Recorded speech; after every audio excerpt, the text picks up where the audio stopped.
মনা, বুঝলি আমার আজকে শরীরটা ভীষণ দুর্বল দুর্বল লাগছে। বেশি বিরক্ত করিস না, বেশি আমাকে খাটাস না, একটু শুতে দে। আমার আজকে উপোস করেছি আমি। কি জন্য উপোস করেছো তুমি? সংসারে থাকতে হলে কিছু উপোস কাপোস করতে হয় মাঝে মাঝে, বুঝলি, সেই জন্যেই করেছি। সংসারের মঙ্গলের জন্য, তোদের মঙ্গলের জন্য করেছি। তুমি যে উপোস করেছো, খেয়েছো না খাওনি তুমি? না না, সেরকম কিছু খাইনি।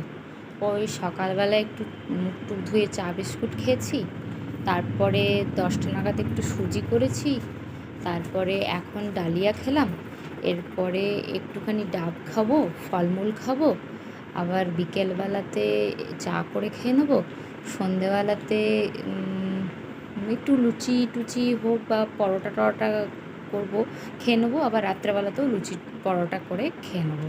আর রাত্রেবেলায় যদি আরেকটু খিদে পায় তাহলে একটু গরম দুধ, মিষ্টি টিষ্টি এসব খেয়ে নেবো, শুয়ে যাব।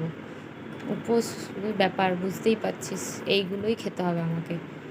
বাবা, তুমি যে কিছু খাওইনি, শুয়ে যাও, মাথাগুলো পড়ে যাবে, নাহলে শুয়ে যাও।